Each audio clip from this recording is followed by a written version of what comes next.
Vanessa, we're going to get straight on into this issue in Lebanon of exploding pagers and just put a name to what that is, what that event is. Well, I mean, effectively, it's state terrorism from Israel that ended in the massacre, or 11 people killed, and officially 2,800 injured and maimed. And the figures are rising. I'm hearing numbers of around 4,200. So let's just have a look at a video of what actually happened.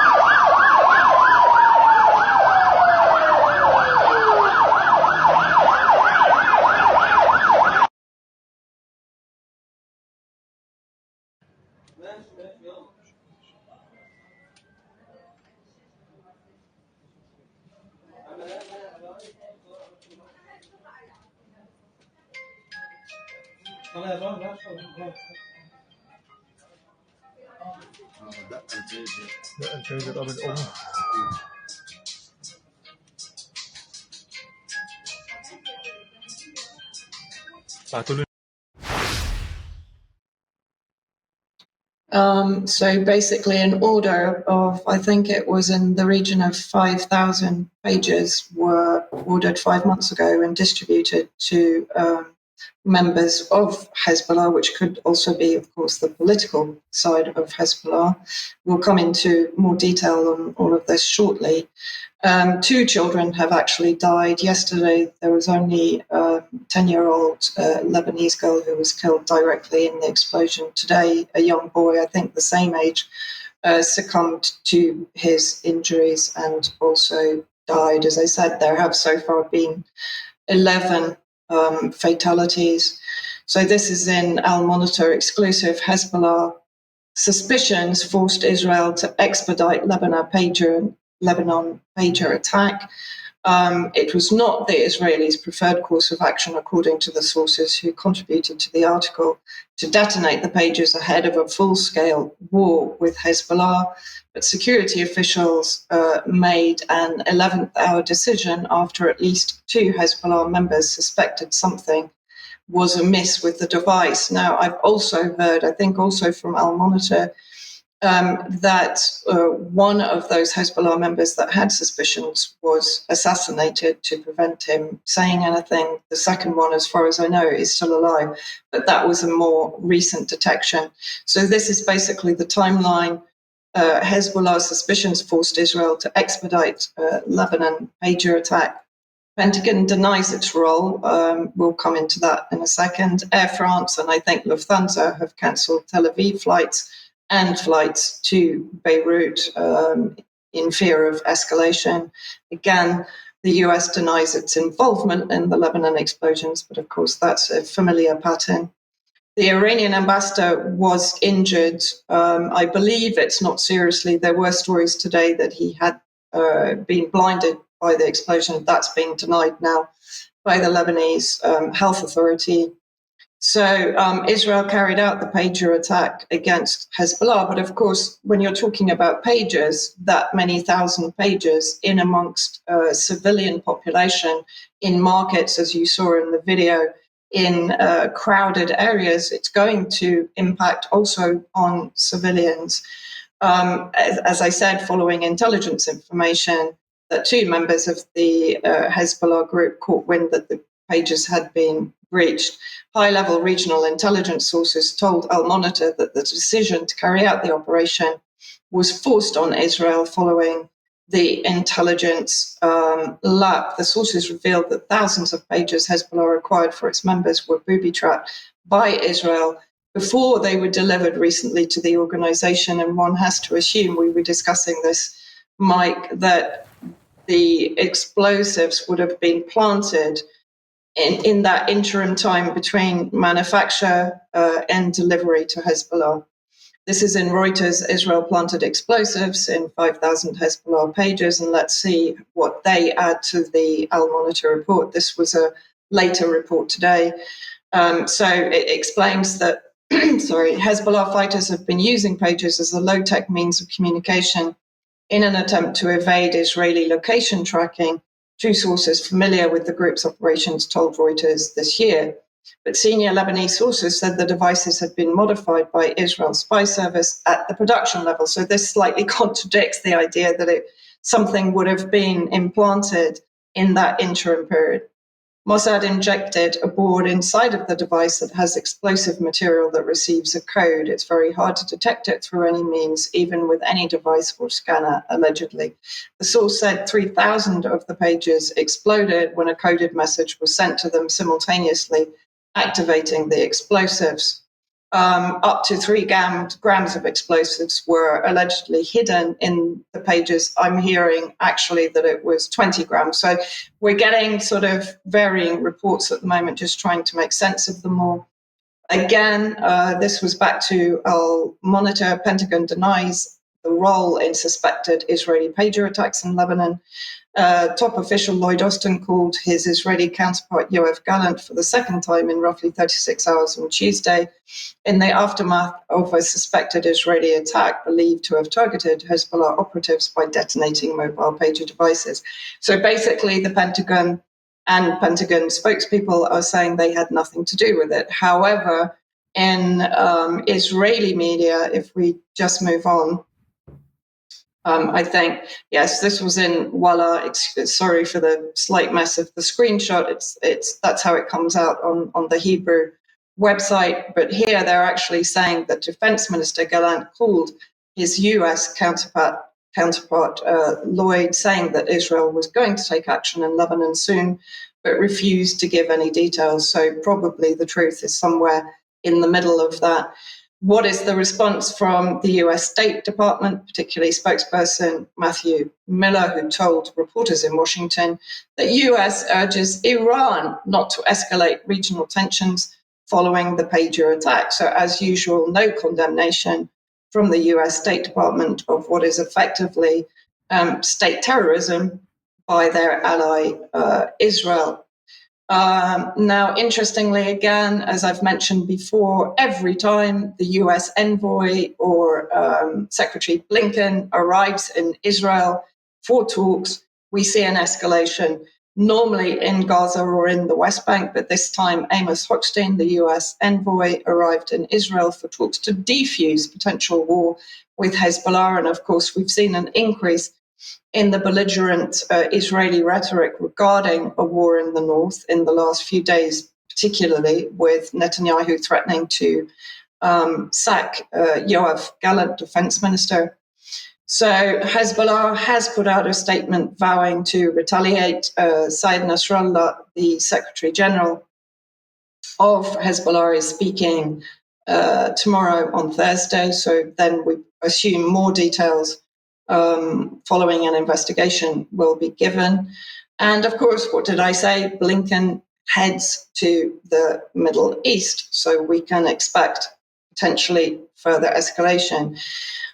So these are the actual pages. This was reported in TRT World, AP 900. This is what we know about one of the pages that exploded in Lebanon. And there you can see one of the destroyed pages. They managed to determine that it's the Apollo pager. And if we look at who is the manufacturer of this, just a brief description about the Apollo 900. People can freeze frame and read it to get more details later. But basically, it's a one-way messaging service. I'm not very technical on these kind of things. But of course, that is why Hezbollah were trying to avoid location detection by using these fairly simple pager devices.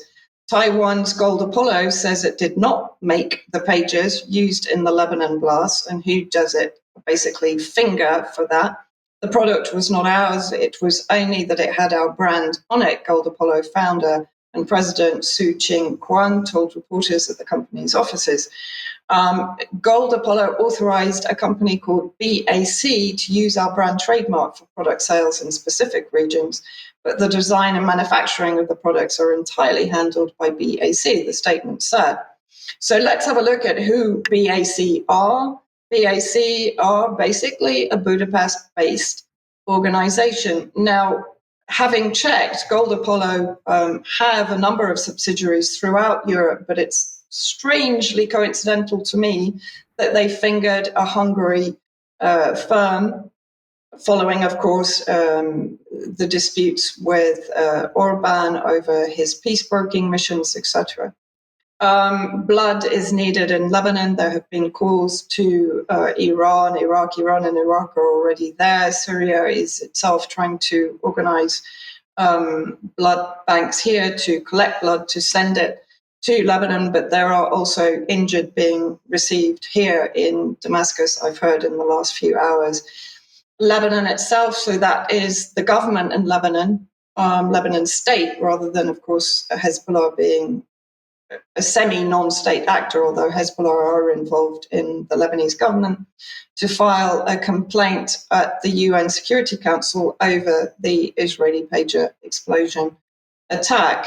And then also, if we look at the potential context for this attack, I've already mentioned that there are claims that Israel brought the attack forward. They were planning to use it as a forward attack before escalating against Lebanon, and they brought it forward because of the detection. That's one theory. Of course, the other theory is that in the last few days, it has been admitted by Israel that the Hezbollah strike, which, if you remember, was in retaliation for the assassination of Fouad Shukra in July, from memory, in southern Beirut, actually led to the fatalities of 22 Unit 8200 members and 74 reported members injured.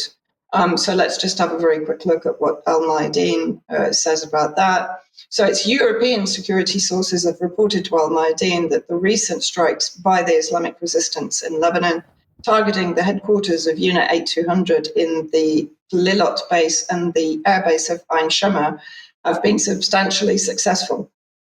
According to sources, the attack, dubbed Operation Arbaeen, has resulted in significant casualties within the intelligence unit, with fatalities reaching 22 and 74 members reported injured. So that was, in reality, a major attack. But, now we're left with the scenario where we have multiple amputations, according to reports I'm receiving from medical sources in Lebanon. As I mentioned, I think 500 eye operations, the majority of whom, of course, have had their eyes removed because the injury is irreversible, hands being blown off, internal injuries to hips, which are major injuries. If you imagine the pages being in someone's pocket, it doesn't take a great imagination to comprehend the diabolical nature of this attack. It's pure sadism. This isn't warfare. This is state terrorism. And it includes, of course, the maiming and injuring and deaths of civilians that would have been in those crowded areas when the pages were detonated. It's horrific. And of course, it takes us back to the water explosion in 2020, when I think 6,000 were killed. If the higher numbers are correct, 4,200 and heading up towards 5,000, we're getting close to that kind of tragedy for Lebanon. Yeah, and Vanessa, reading this morning's quotes from eye surgeons talking about, many people having had both eyes removed as a result of this. So this is devastating for them. And, that the final section of the video clip that you showed at the beginning of that, that the lady who was on the till, who had nothing, didn't have a pager, had nothing to do with anything other than she was working in a supermarket, clearly had eye damage as a result of that. It is horrendous. And then the other question that needs to be asked is, where were these explosives added to the product? Was it in the manufacturing process itself, or, as you suggest, in somewhere between manufacture and delivery? Either way, those explosives must have been in a foreign country, in this case Hungary, and therefore at least anybody that was potentially involved in the manufacture, but then also anybody potentially involved in the delivery of the devices as well, at risk. So it's not just an attack on Lebanon, it's actually an attack on other countries, including countries in Europe as well. We have all this rhetoric about Russia and its bringing warfare onto European soil, but no comment about this from David Lammy or anybody else in the West. Yeah, absolutely. Yes. Okay. Thank you for that. Now,